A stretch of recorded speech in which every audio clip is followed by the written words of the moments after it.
I have a stoma, can I have HRT? Well, yes, you can. Now, I know that there are different types of stomas. So broadly speaking, there's a colostomy, ileostomy, or urostomy. So be guided by your own stoma team.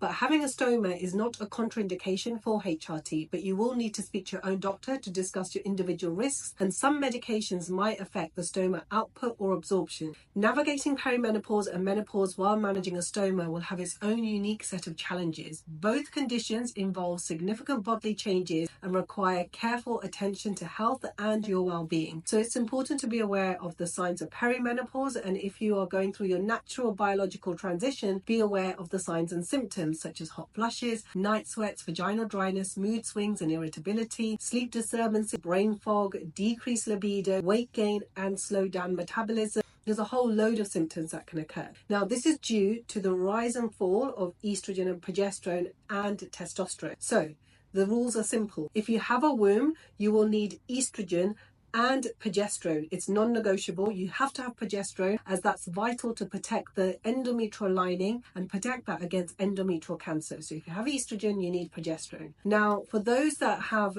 estrogen and have stoma, we can have lots of different preparations as gel and as patches or as sprays, and this will bypass the gut and therefore not affect your stoma. But also for micronized progesterone such as this, orally, this can cause bloating and can increase stoma output. And the absorption can be affected of the micronized progesterone as this is absorbed in the small bowel. So you have to weigh that up with your stoma and your menopause specialist.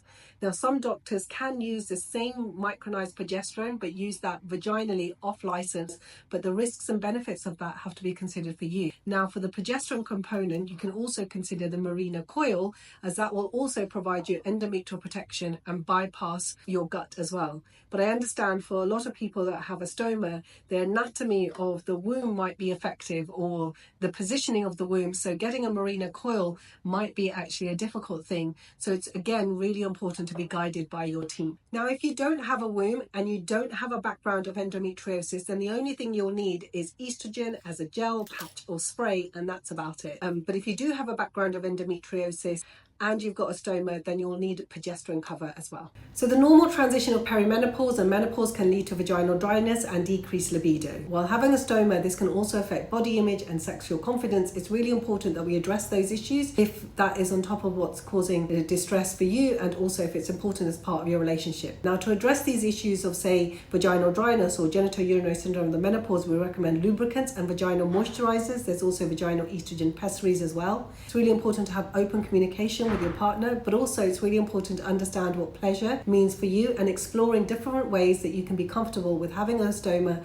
It's important to explore different intimate positions that might be more comfortable with you while you're having a stoma as well, because sex is so important as part of our health and well-being.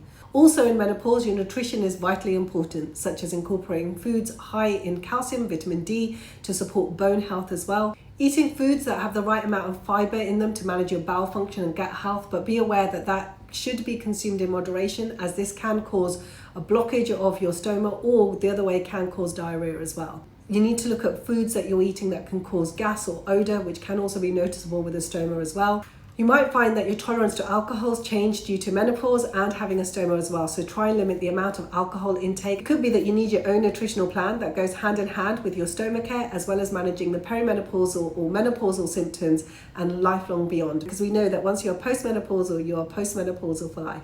I hope that's been helpful. That's been a quick run through. I'm happy to take any questions.